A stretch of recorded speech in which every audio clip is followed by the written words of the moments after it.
বন্ধুরা, আজকে আমরা দেখব কিভাবে আপনি অন্যের ফোনের সমস্ত কলগুলো আপনার নিজের ফোনে নিয়ে আসবেন। বন্ধুরা, বর্তমান যুগের মেয়েরা খুবই খারাপ। প্রেমিকা তার প্রেমিককে ঠকায়, অর্থাৎ একের অধিক প্রেম করে। বউ তার স্বামীকে বিভিন্ন কৌশলে ঠকায়, অর্থাৎ পরকীয়া করে।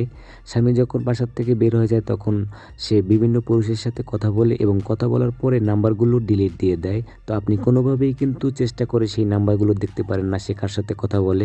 তো আজকে যে কৌশলটি দেখাবো সেই কৌশলটি করে কিন্তু আপনি চাইলে সে কার সাথে কথা বললে, কখন কখন ফোন করে এবং কোন নাম্বার থেকে ফোন করে সেটা কিন্তু আপনি খুব সহজেই দেখতে পাবেন এবং কল রিসিভ করে আপনি আপনার নাম্বার থেকে কথাও বলতে পারবেন।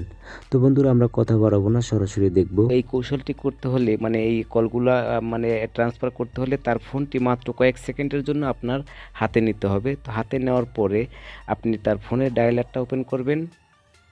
তো ওপেন করার পরে তার ফোনে আপনি ডায়াল করবেন ***2 তারপর হচ্ছে আপনি নাম্বার দিবেন, অর্থাৎ আপনি যেই নাম্বারে তার কলগুলো নিতে চাচ্ছেন আপনার নিজের নাম্বার যে কোনো একটি নাম্বার আপনি এখানে দিবেন। তো আমি এখানে একটি নাম্বার দিচ্ছি, দেওয়ার পরে শেষে হ্যাশ দিবেন। হ্যাশ দেওয়ার পরে আপনি ডায়াল করবেন।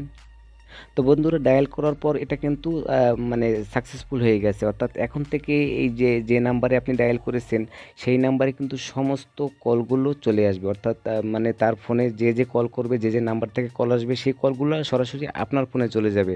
তখন কিন্তু আপনি দেখতে পাবেন তার ফোনে কে কে ফোন করে, কোন কোন নাম্বার থেকে ফোন করে। তো বন্ধুরা, এরপর আপনি যদি চান যে এই সার্ভিসটি তার ফোনে অ্যাক্টিভ রাখবেন না, তাহলে আপনাকে তার ফোনে আবারও ডায়াল করতে হবে #2 তো এটা ডায়াল করার পরে কিন্তু আবারও সেই সার্ভিসটি বন্ধ হয়ে যাবে। তো বন্ধুরা, আশা করি বুঝতে পেরেছেন।